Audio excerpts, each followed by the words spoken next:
Noriega here, live on Universal Groove, YouTube, and MixCloud.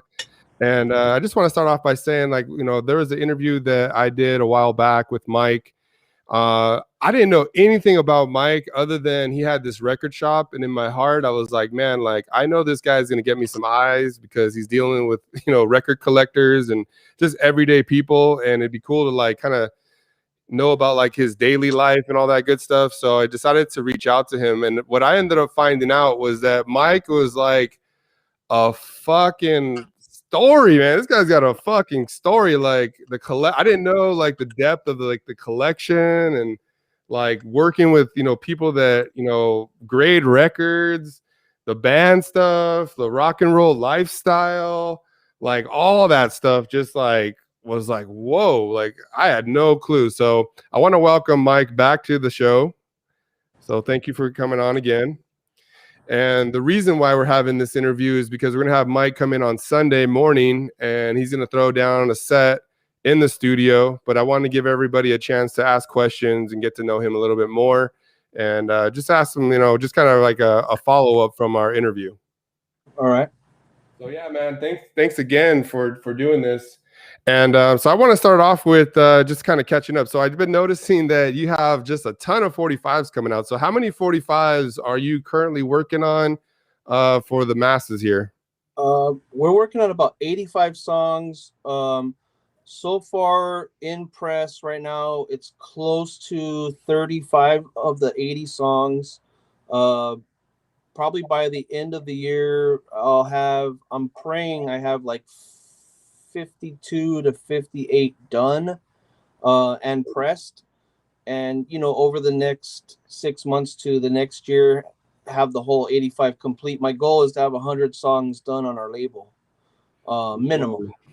Yeah.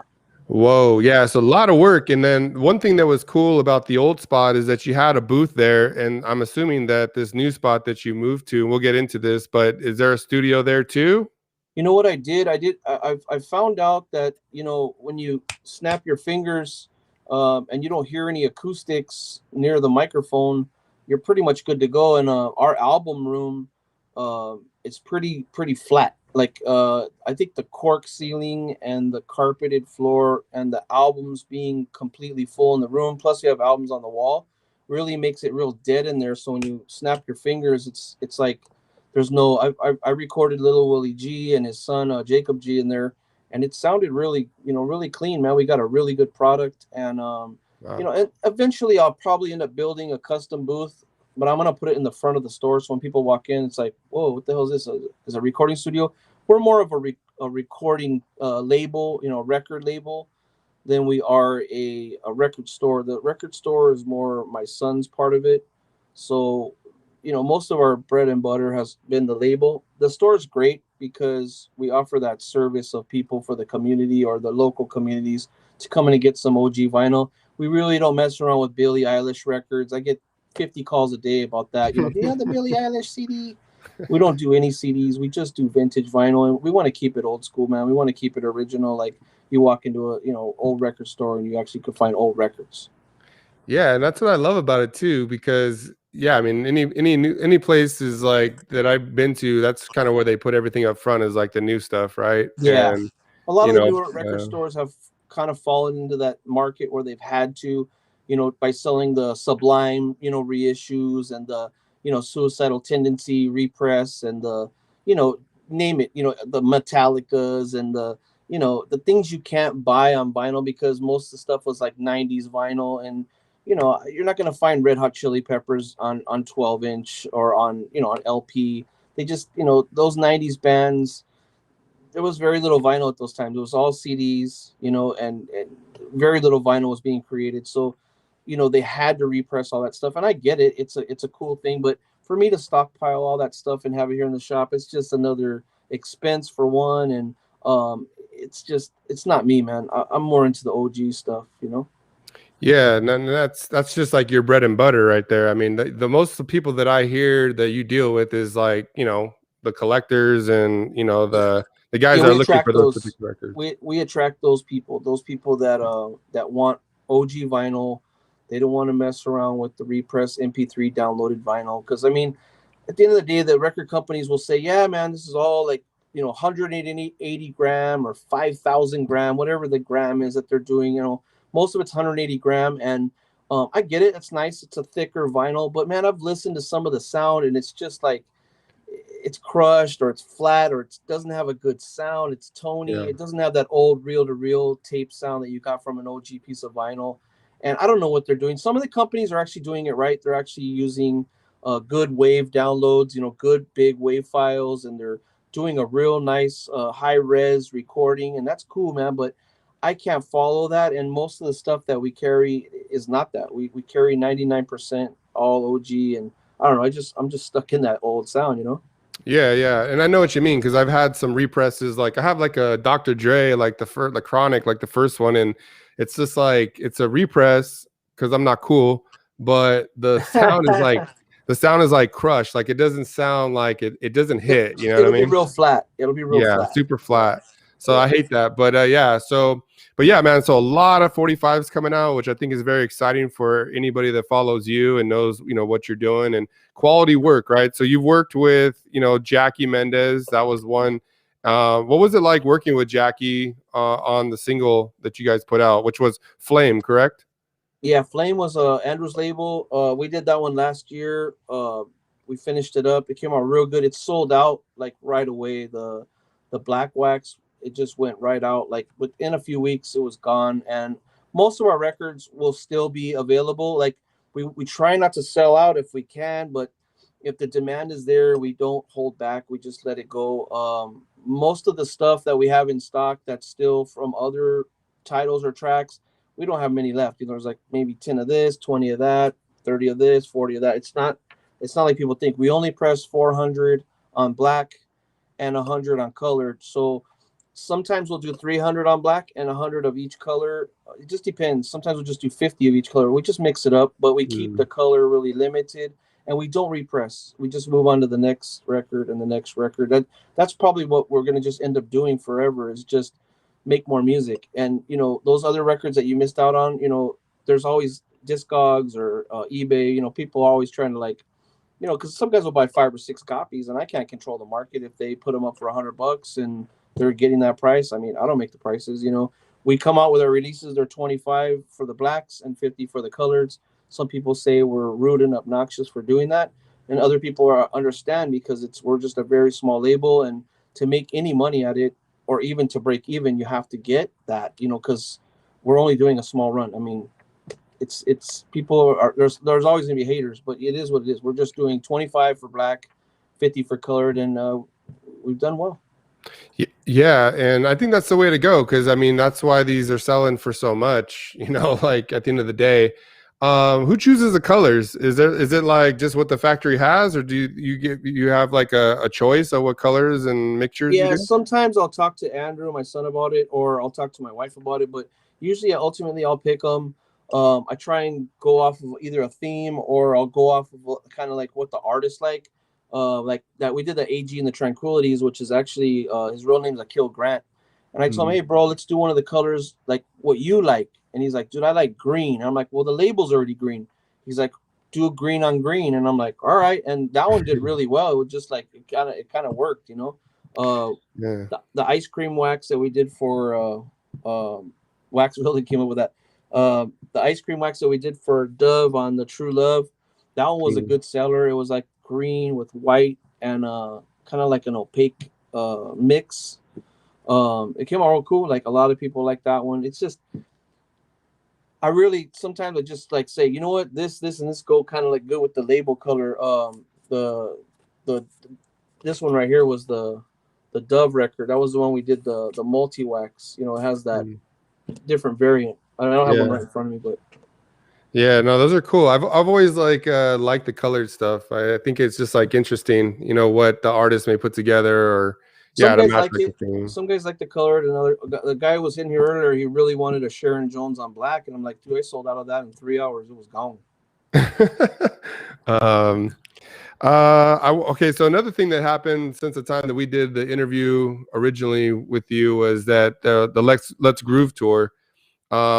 So funny story about this, right? So like I interviewed a lot of those artists and I was like, man, I gotta get to that show because fuck, I'm gonna support, the people that I'm interviewing, of course. So I Yeah. show up and then I see that they posted like, Mike is gonna DJ. And I'm like, bro, you can't have a fucking show in Corona without fucking Mike Noriega. Are you fucking crazy? And then but I didn't see you on stage because we were so fucking far back. So talk to us Yeah, and about we that weren't up there. experience. We weren't up there very long. We just got there. It was me and Ryan from Funk Freaks, and I basically told the guy, he wanted some Serato stuff, and Ryan, he has both adaptabilities, where he mainly does vinyl, but he had the computer, the laptop. I don't mess with none of that new shit. I don't want to mess with it. So he brought his laptop because they had after I was gonna DJ, they were having like a little skit with a couple, Danny Trejo and his artist, and couple other little artists, and also a nice mariachi girl. Um, really kicked ass.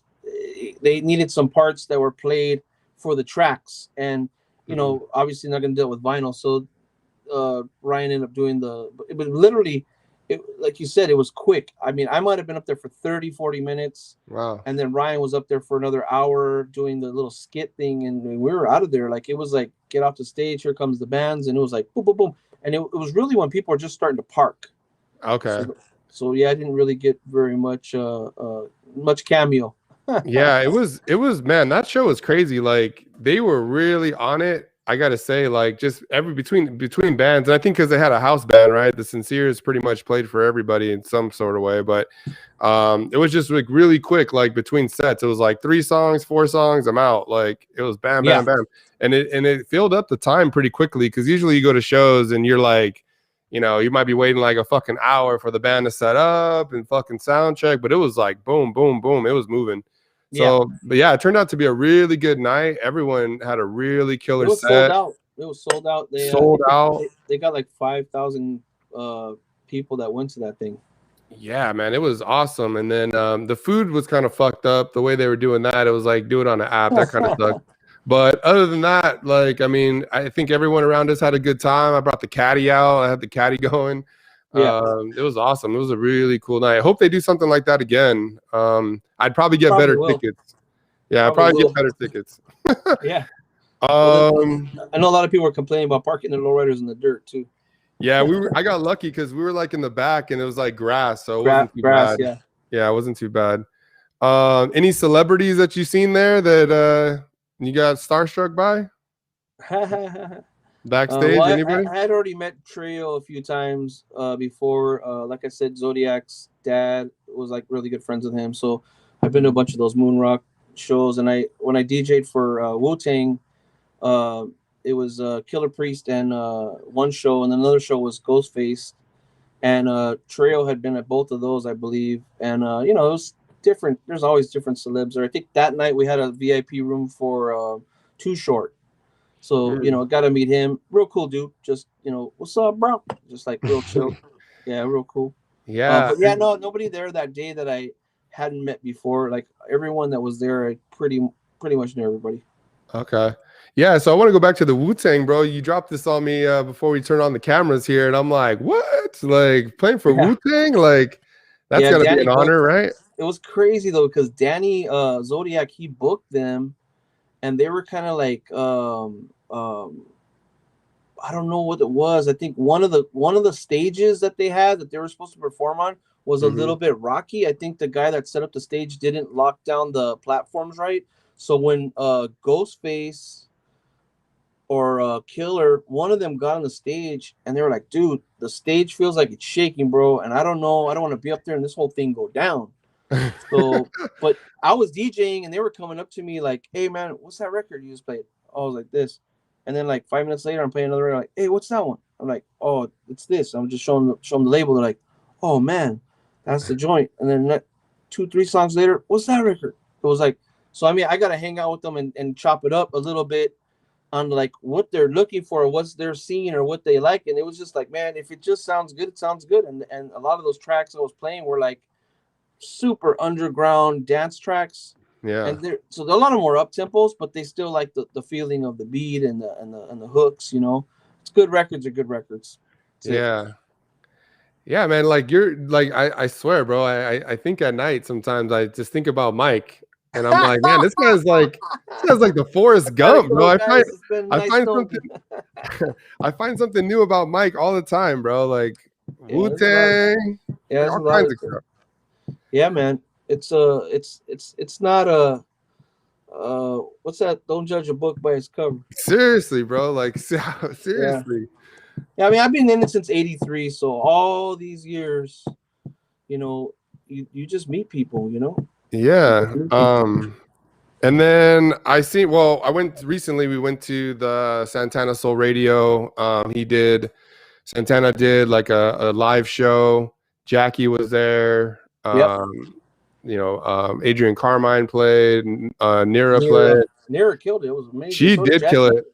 She Jackie did was kill it, great. bro. Jackie was great. Nira was great. Everybody was great. The whole night, I think everybody did their best, man. It wasn't. I didn't hear anything wrong with the sound. Everyone had a good time. There was no fights. There was no weirdness. There was no, I don't know. I didn't see anything bad. I mean, the food was good. The drink prices were good. Everything.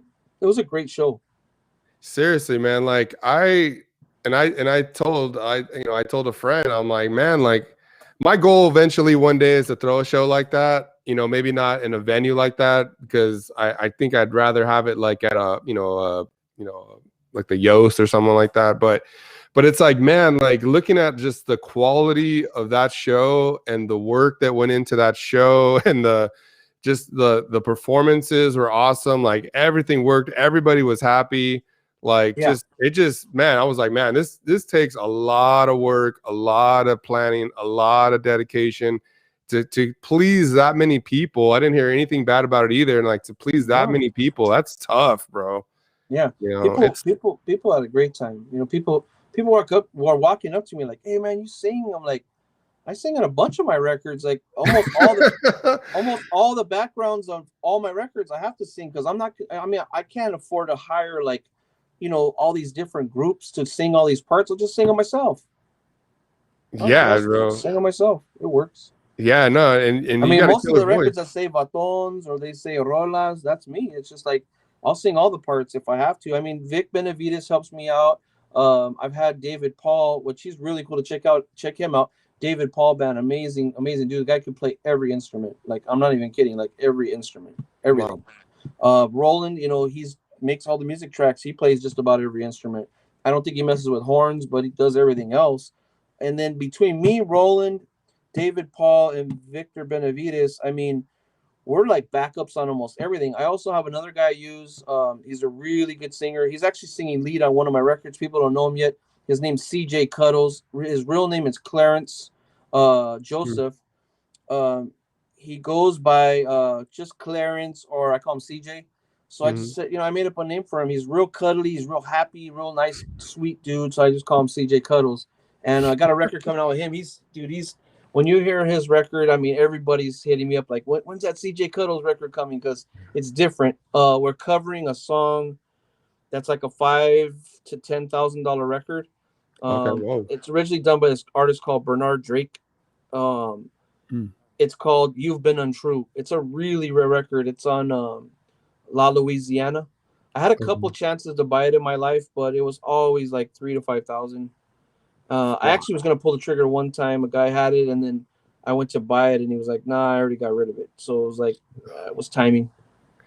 Yeah. I want to talk about your performance because I thought it was cool the way you walked on stage, bro. You did like a Ron Burgundy, like you're like in the back of the fucking hall, and I'm like, they're like, yeah, Mike Noriega, and I'm like, what? Where's this guy? And all of a sudden you bust like the mic out of your sleeve, like here it is, like here we go. No, but it was good, man. Like you and Jackie, man. Jackie killed it, man. Like she killed it, you killed it. That was cool. I mean, she's got like a whole like reggae vibe going on. And what shocked me is that like there's some veteranos right there, right? Those guys probably not rocking reggae every day, but I mean, she rocked that crowd, you know? Yeah, And she's that kind of artist that everyone loves her because she's such a pro. For one, yeah. she's kind of like a Gwen Stefani. Her voice is really like got that kind of has that sound. She Mm-hmm. probably liked her a lot when she was younger, and then Mm-hmm. she has a real good ska reggae slash like kind of rock steady roots in her. And she likes punk. She likes, you know, funk. So between the punky, funky, junky, you know, she rocks it. She rocks it hard. Yeah, she does. And what I told her, like when she got off stage, I give her a big hug. I'm like, man, you are still my favorite dancer, man. This girl loves to dance on that stage, bro. She gets people going. Yeah, And then she's a true artist. True yeah, artist. she is. And then Adrian killed it. Adrian did a really good set. Yeah, he He did. got down. And then Nira's Mira, kind of bro. Nira's got that old rare soul sound going good too. She's doing all the good old, you know, rare covers, you know. Yeah, and I'm gonna say this right now, bro. Nira, like, I wasn't too sure about Nira. Like, I was kind of like, I mean, I'm a fan, I'm a Yeah, fan, but I but was like, when she first started out, it was like she was kind of like she has a great voice. She was taking it yeah, easy, but now you can tell she's found her little niche, and she's kind of like running with it now. And she's got like she's soaring. She's starting to yeah, soar now. you Yeah, could tell. I really like that night. That night, I was like, wow. Me I think too. she had her best performance that night. No, me too, bro. Like, I'm sitting there in the seat. I'm like, all right, this is it. This is like the test right here. This is a big crowd. I mean, you're the headliner right now, and Yeah, there's let's like see if 300 heads there. yeah, like I'm like, let's see if she can deliver. And she fucking delivered, bro. Like, and I even Yeah, afterwards, like, I'm walking out and I'm like, I seen Santana. I'm like, hey, bro, I am sold right now. Like, this girl is really improved. And it's just like you said, like she's which kind I of mean, like hitting her stride. at the beginning she was great, but she Yeah. was just I think she was being careful and what they would call like she wasn't really like, you know, she didn't want to overdo it because she didn't want to seem like, you know, she was stepping out of her comfort zone. But I think now she's got to that plateau where she's like, all right, now I know what they want, and I'm gonna freaking give it to them. Yeah. Yeah. I agree, bro. Like Yeah, she really tore that night up. Like I definitely think she stole the show right there. And don't get me wrong, like Jackie, Adrian, other bands that were there, exactly. Mike, but she like took it to that, like, damn. I was like, And damn, the bro. band, that I think it's Ray Corleone and the All Stars. Mm-hmm. Man, they really sounded good, man. They Yeah. really got their stuff together, and I really enjoyed them. And even the first band, the Los Raindrops, they had that good Tex-Mex sound. You Yeah. know, all the bands did so well, and like I said, man, the show was just insane. It was great. I really Yeah. even you know the things I thought weren't gonna happen Mm-hmm. really like panned the other way. Like I thought there was gonna be some real problems, and you know what? It just went great. Bro, that's a quality of Santana Soul, man. I mean, that guy just has the following. He just has what it takes, bro, to throw a good show. And I've now been to multiple shows with that guy, and it's been, money, So I would say to anybody that's listening to this that may not know Santana Soul Radio, go check him out. Follow Yeah, him he's on dope. Instagram. He does a show like every Friday night, and they play, that deep soul and different stuff, but mostly soul.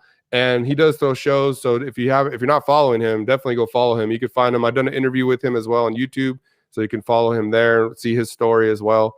But yeah, I Yes. mean, they're doing really good stuff, and I'm very confident that it's going to continue, down the line.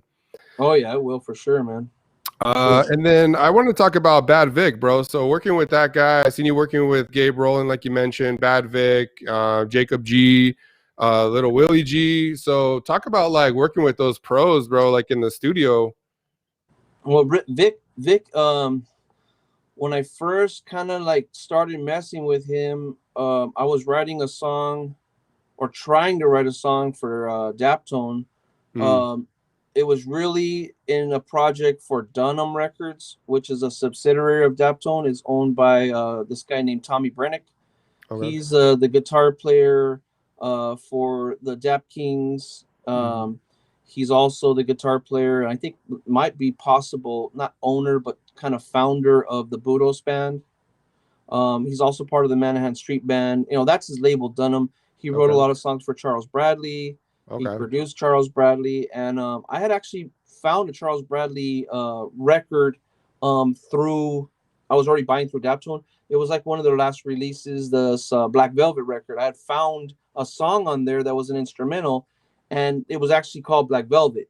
And Sure. thought, you know, hey man, this thing's just an empty track. Like what happened? And I guess Tommy had said they'd already wrote some lyrics, or kind of had it in mind for some lyrics. I don't know exactly what happened. Don't quote me, but it was supposed to, Charles was supposed to sing on it, but he passed away, Yeah. So that song was pretty dear and true to him as the instrumental, and kind of sentimental. And I just kind of, he came to our shop one time. He was looking through records, and I said, "Hey man, let me write one for your label."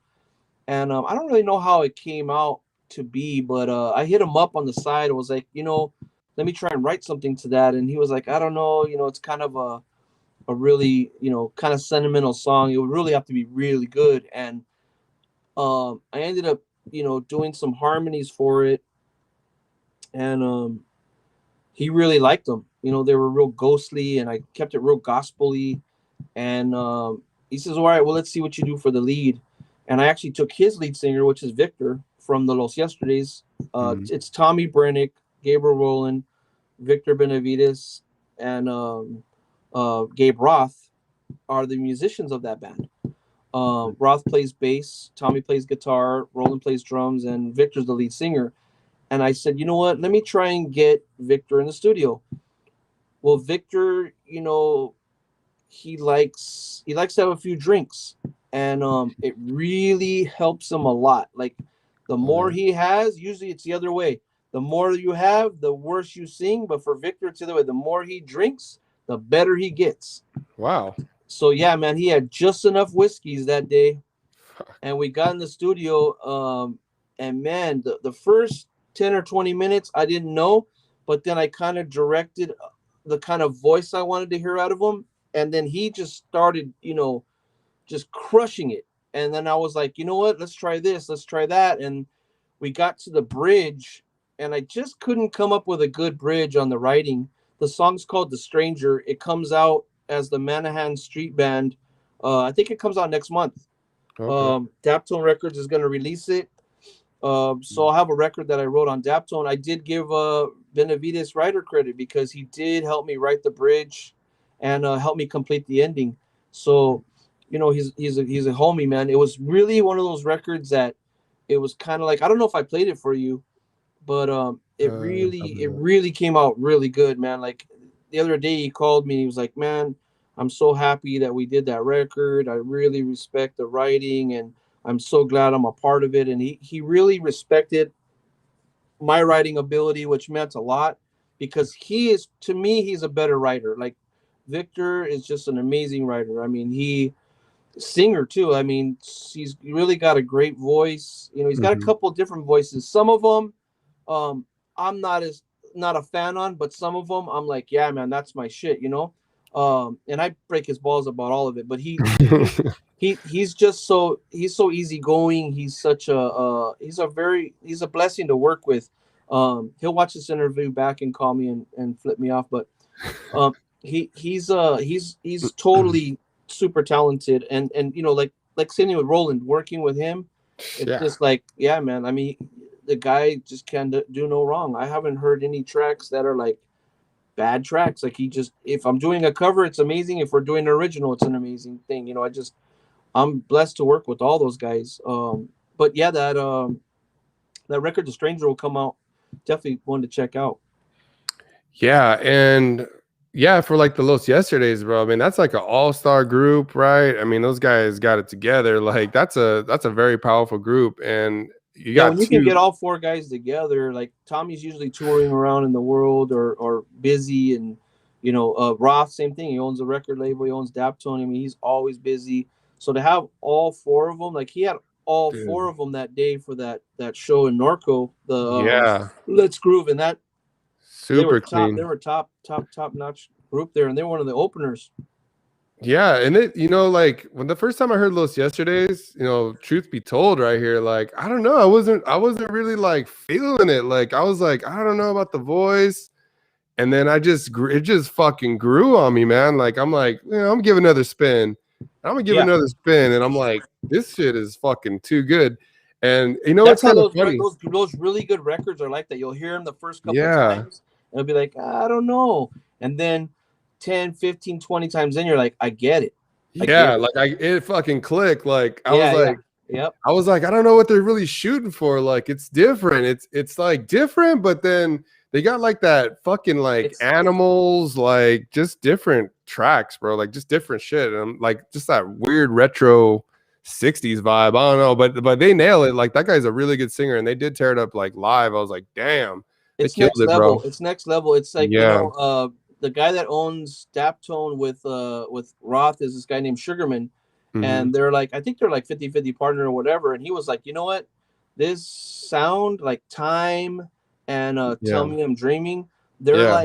they're like outer space. They're like at a different level. They're not songs that you'll ever hear anywhere else. And he nailed it on the like right on the pinpointed that it's just outer space. It's just like it's not the modern soul that you would think of. It's like some like just outer space shit, man. Like Yeah, yeah. It's just like that. Like I said, it's kind of like that 60s vibe. It's just like, what is going on? Like, it's like, where are you getting these lyrics from? Like, where are you getting this type of like yeah. vibe from? But yeah, it just hits, bro. Like Roland it did a just, video on Time. Like most people oh haven't yeah. seen it. It's really cool. If you haven't seen the video Time, it's like all 8 millimeter. It's like Oh shit. original. He found some original old footage of when like he was a kid and Oh wow. when Victor was a kid, and he put it together. It's really cool. It's on YouTube. Okay. Yeah, I'm about to look that up because Yeah, it's yeah, dope. bro, I dig it, man. I dig what they're doing, and I like the style, bro. I just like what they're doing, and you know what makes me happy about that group is like they got some bona fide fucking like writers in that group, you know. So it's Oh like it yeah, doesn't seem like it's gonna end anytime soon. I yeah, feel like no, for they're sure. just getting started, you know. Yeah, between Roland, Tommy, Roth, and Victor, sky's the limit because they're all Yeah, writers. They're all yeah, writers. yeah, They're all yeah. writers. I feel like this is like the cream, bro. It's like the cream right here getting together. Like it's like we all, or like the Eagles or something, you know. Like everyone's got like a hand in this. It's like Oh that's yeah, really cool. they're all badass musicians. No one's a player. Everyone's an actual performer, writer, creator. Yeah. I wanted to switch gears here and go Okay. into Sal Rodriguez, bro. The passing of Sal Rodriguez. Okay. He came up in the interview with George Miller when I interviewed George Miller. You can look that up on YouTube, and he was the creator of Lost Soul Oldies. And just if you can talk about him, because I don't know him, I didn't know him personally, but like if you Well, can when he first talk started about out, him. it was before La Soul. He was doing a CD line. I want to say it was called City of Angels. Was originally his original thought. Now I don't know if he pressed those before La Soul. I don't know the timeline, but I think he did. George would know better than I would. Um, but I think he did that run of like volume one of City of Angels. I remember having that CD first, and I want to say it was like um late 90s or early millennium, and then it kind of like in the earlier late 90s or early millennium he started to do Lost Soul.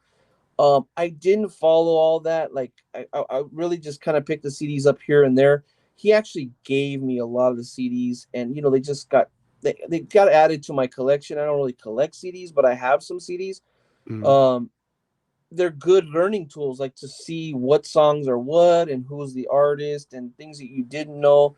But he was one of the like the godfathers of doing those soul CDs. There was guys before him. In the 80s, there was guys like Ronnie I that owned like record labels and record stores, or there was like Relic Rack and all these guys that did soul CDs, but they were more or less doing a lot of that doo-wop crossover stuff, like vocal group harmony and stuff. But um, I think Sal was definitely the one that kept it consistent to do volume after volume after volume, and you always can expect a new volume out of him. mm-hmm, So for originality, for doing that, between him and Robert Ramos was actually his partner. They did almost all those first, I think, 5 or 6 CDs or 7 CDs together, and then Robert broke off on a line called Underground Oldies. I don't know if you mm, remember those. Those were actually at Tower Records, and they were at Walmart, Target. All the majors had those. They were distributing them, and they got shut down. Lost Soul was doing it too. They would have Lost Soul, Underground Oldies, and they had another line. I can't remember what it was. Maybe it was City of Angels, and they were putting them out through all the platforms. But they finally had to get shut down because a lot of the music artists were trying to come after him. Yeah, I bet. Because a lot of that stuff you weren't able to license. It was like kind of like almost public domain, but certain tracks started to get a little bit um how you say, like infringed, like where the music wasn't licensed up, and so that whole party got shut down. But Yeah. they did those CDs for so long. I think 12 volumes or 15. I want to say 15 volumes he did, or maybe 16 volumes. He did a lot of volumes. Then he started working with this guy Ray Lopez, and they did those Southland or Southside Soul. I think is the name of them, and they ran those for quite a few years. And I think Southside Soul just came up with a new one. He's got a new release out. I just saw it recently. I helped him out with some of the back artwork, the lettering and stuff, for the soundtrack, for the sound. What do you call it? For the artists and titles. But that's out now. I want to say it is Southside Soul. Ray's did those with kind of collaboration with different people, but Sal Rodriguez was also involved in that too. Damn. Yeah, so he had his hands in there a long time, Yeah. all the way up until his dying day. Yeah, I mean, this guy is like a pioneer, right? I mean, super pioneer for that whole thing. Like between him and like Soulful Things, Southside Soul, George Miller with Gangster Soul Harmony, those guys, Toker's Oldies, those guys were kind of the ones that like just boom, boom, boom, boom, boom. It was just always a platform, They just kept like almost like they were in a battle. Battle of the Souls, like we had one of those. We did Battle of the Souls, which was a bunch of DJs battling. These guys were like battling, like who could come up with the baddest CD.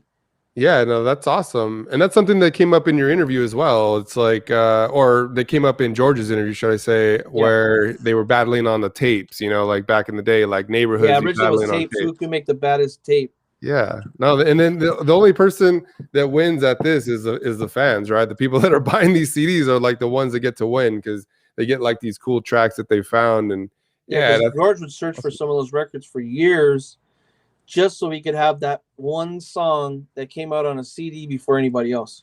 Yeah. That's just awesome. Ahead of Our Time is probably the baddest record ever made for Sweet Soul. They did a song I was looking at a couple of different ones, and I was trying to choose my favorite one. But Ahead of Our Time, George was the one that discovered that record. He, I think he talked to somebody in the group or something like that, and I think it was like a high school group, I want to say. I don't know exactly where they were from. I think the record's like, I want to say it's an Ohio record. I'm not sure exactly where it's from, but they did this song. It's called It Ain't Fair. And, man, you talk about a killer, dude. It's like probably, if not one of the best, it's in the top 4 or 5 like baddest Sweet Soul records ever made. Yeah, that's what I think. Like a lot of people that I talk to that just aren't, and I'm not in the scene, right? I'm just like a viewer, a guest that's like interviews some of the soul artists, and we have soul spinners come on our show into the studio and do their thing because it's like educational for me, right? Because I love hearing the music and they have that music. But what I've kind of told like other people that are just not aware is like a lot of these artists that they have collected. I mean, these guys are like high school bands or like people that really never made it, right? I mean, can you go into that? It was some small group in high school because they all sound young. They're probably all 13 to 15, 18 years old, and they're making these records in their garage, and it's just like, man, they're genius because you could tell the recording's not that great, but the writing and the quality of the track is like insane for what they had to work with. They had almost nothing to work with, probably had no music experience in a recording fashion at all, so they just stick a couple mics in the room and whatever they got is what they got. Yeah, and that's what these guys are spinning. It's like, how the hell do you even get a copy of this? You know what I mean? Like, yeah, that record, there's only 2 or 3 in the whole world. There's like nobody has a copy. No one's. If you found one now and you gave it to Siggs, he'd get like 10 grand for it. Dude, that's crazy. And that's another thing. Like people are like I'm like, bro, there's guys on our show that come on, they got like, $1,000 record, $300 record, $500 record, and they're playing it. And they're like, Yeah, they got like 10 what? grand in their box. Yeah, they're like, yeah, like I was talking to someone and they were telling me like, bro, like I need to basically wear like a handcuff around my box with, like it's Yeah. crazy. Like if I go No, to the you need to have store, you need to have one of those Brinks guys bring you the stuff, and then you be armed, and then when you leave, the Brinks guy picks it up. yeah, like it's nuts. It's Yeah, so man. crazy. And Yeah, I just don't think, like I said, like, maybe some people know, some people don't, but it's like, yeah, like this record ain't at Tower Records, like you can't walk into any record store and get some of the stuff that these guys are playing. Like you got to come up on this.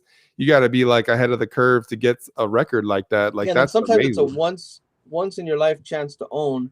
It could be Mm-hmm. one record that it's like, hey, some guy found it, and here it is, and it's like 2 grand. Do you want it? And it's the guy's like, I do want it, but I want to be able to eat. Right. Or my wife would kill me. Yeah. So Sal, like, can you tell us a funny story about Sal just to kind of wrap up, like, that our little segment here about him, like, and, a memory that you have maybe of him or a funny story that you have of him? Yeah, well, I used to go to his house a lot. He had this record that I guess he had quantity on it, and I had never heard it. And he's like, "Well, they're $10 a piece, And I'm like, "Okay, we'll play it."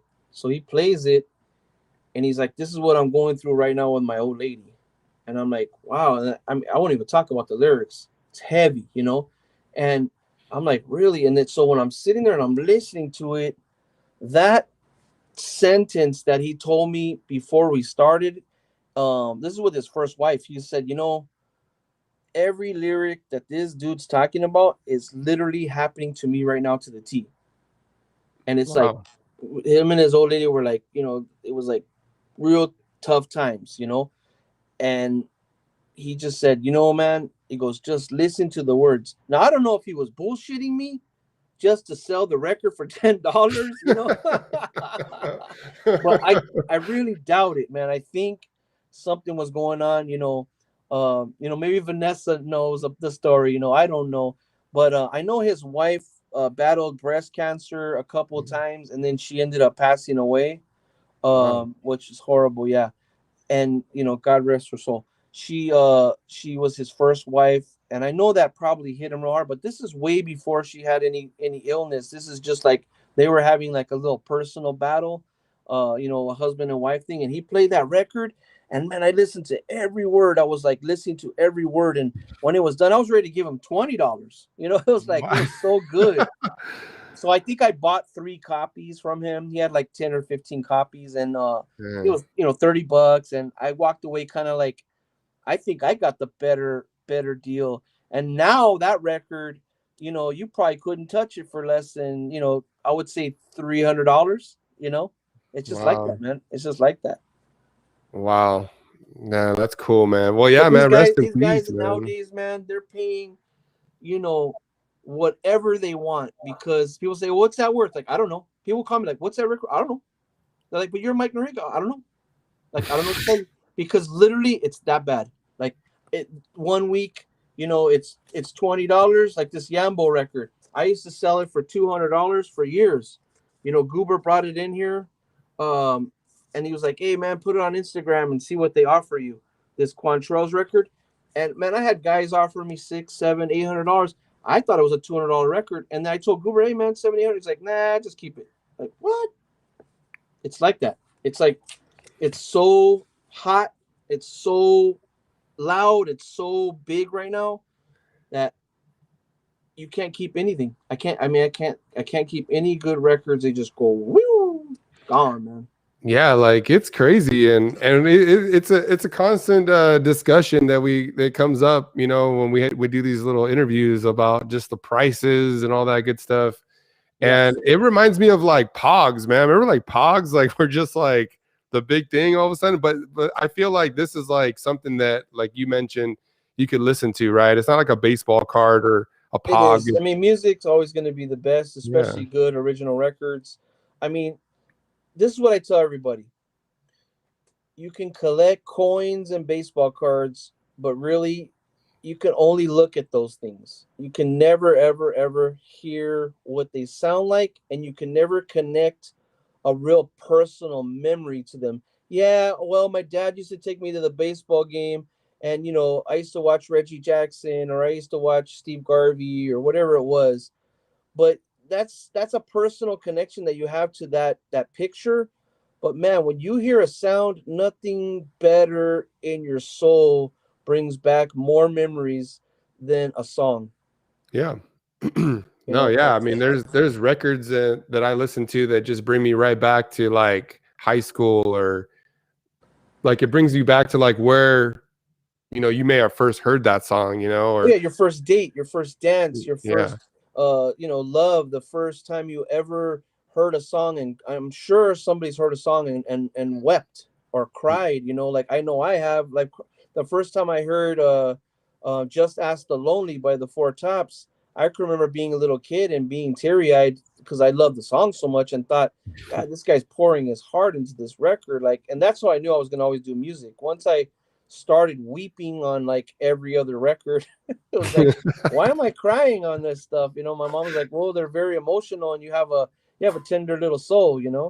But same thing for my children. I remember them being little babies and being like, uh, like, yeah. why are they crying? And it's like, oh, I think it's the song's making them cry. And then we turn the song off, and they just sitting there like, la la la la, put the song back on, and like, they're crying, and like maybe they don't like the record. It's like, no, they're emotional because of the guys, the music. I'm like, well, that's great. Yeah. I want to switch gears again to the vault, bro. So I've been seeing that you have been doing like interviews with soul spinners on Instagram. Can you talk about that and who you're working with on that project? Yeah, I'm working with Wax Villain, which his real name is Don Wall. Uh, Super cool guy. I kind of approached him saying, "Hey, we need to start documenting these people little by little. It's going to take probably, I told him, years to get a lot of them done, real quick, not long segments, 20 minutes, maybe the most has gone 30 minutes, um, just to kind of get this area documented, so that way, in the long run, people will be able to say, hey, remember that story? Like they were wrong, but they weren't wrong. What I mean? They were right and they weren't right. It was almost like you're never going to ever say the perfect thing. And I'm not looking for that. What I'm looking for, we're doing these, is getting real people with their side of the story. It was like yesterday, I made a mistake. It was like Double Piece was talking about Gloria Ann Taylor. And I had it in my mind that Gloria Ann Taylor was Debbie Taylor, but I didn't say Debbie Taylor. I was just thinking of that song because I love that song so much by Debbie Taylor. And I thought, it's the same artist. But then I thought, I was like, wait a minute, now I'm screwing up. Here I am, Mr. Know It All, but I don't know what the hell I'm talking about. But you know Yeah. what? That's what's great about the show, is that it's very genuine, and it's very you know, I don't want to put out a bunch of bad information, but the same Yeah. token, I want real people with their side of the story and what they. And so she actually got experience not recording with her, but actually, being in her life and helping her get her music out there, and kind of like, I don't know exactly what she really did with her, but she kind of like told her story as she connected with that artist and was able to meet her before she passed, and was able, I think so, it was something where her music wasn't licensed right or something, but she was able to help her in some way. Wow. And that's cool to have stuff like that on the show. And then she talked about, she has all these different record players, and she collects all these different boxes, and that's all in the same vein. We're all kind of like are interested in all this different parts of the soul and collecting and DJing community. And that's what we want to do. Like first show we had Miller. He talked about all his different stuff, and we really don't want to drag it out and make it long, but we want to have a bunch of interesting interviews, and in the long run, it'll be like a nice little platform. We're going to end up moving him to a website eventually. That way, it's not just flooded on his like all. Yeah. No, well, Wax Villain hit me up to do an interview with him next, or this month, in a few weeks actually. So, oh, did I lose Mike? I think we lost Mike for a sec. But yeah, everyone that's on Instagram right here tuning in, we're on YouTube. So if you guys, if you go to the link, you can go into the YouTube channel and watch. You know what, you can see Mike and when he gets back here, and then also we're on Mixcloud as well. Make sure to follow us on those channels. And Mike's back here, so we got you Yeah, back. We I lost got you a there. I got a call. Oh, Yeah, no, it's it's all good. I'll just letting everybody know that that they can watch us on YouTube here, and then also Mixcloud as well. Just make sure to give us a follow, all right. and then also Mike a follow as well. And his should be, his information should be pinned on this. So if you guys see him, definitely give him a Yeah, follow. I'm at NoriegaRecords.com. You can look, listen, feel, touchy. Yeah. So he's gonna eventually transfer all these interviews over to a website, correct? Yeah. Okay, cool. And then yeah, so he invited me to be on his show, and he watched some of the interviews that I've done, and I guess we're just gonna kind of chat about that. I'm not a soul collector. I don't even attempt it. I leave that to the pros. I always say I leave it to the pros, bro. Those guys spend heavy cash on these records in some cases, and they could have that. I wanted to go into the last few questions here. Is there any like a spinner that you have in mind that you really want to get onto that show, the Volt? Not at this time. We're gonna have DJ Supreme. He's coming up on the next one. Okay. I'm really kind of playing it by ear right now. There's probably a couple that I would like to have. I definitely gonna have Sick Jackin. We've already talked about having him. He's been spinning here for a minute now, but he's also a long time lover of music and hip hop master. We're gonna have some different people. Right now I'm kind of playing it real by ear and kind of like taking it slow. Cool. And I wanted to talk about is there any collector out there that you're just like, damn, I'm just impressed by like this collector? Is there anybody that just off the top of your dome, just like, man, like I love his collection, or I like what he's doing? Well, I've always loved this one collector. He's back east. He's in New Jersey. He doesn't really mess around with social. I think he has the best soul collection in the world. His name is Greg Zurich. He's not really approachable to buy stuff out of his collection. He won't sell anything, but he is kind of a dealer. He does get records to sell, but he really likes to deal face to face. He'll do a little mail order with people that he knows, but he's probably the baddest soul collector in the United States. Like he's got everything, man. Just about everything. No one's gonna touch him. Even on doo-wop, I mean, he's probably got Val Shively beat, and Val Shively's probably the biggest doo-wop collector in the world. Yeah.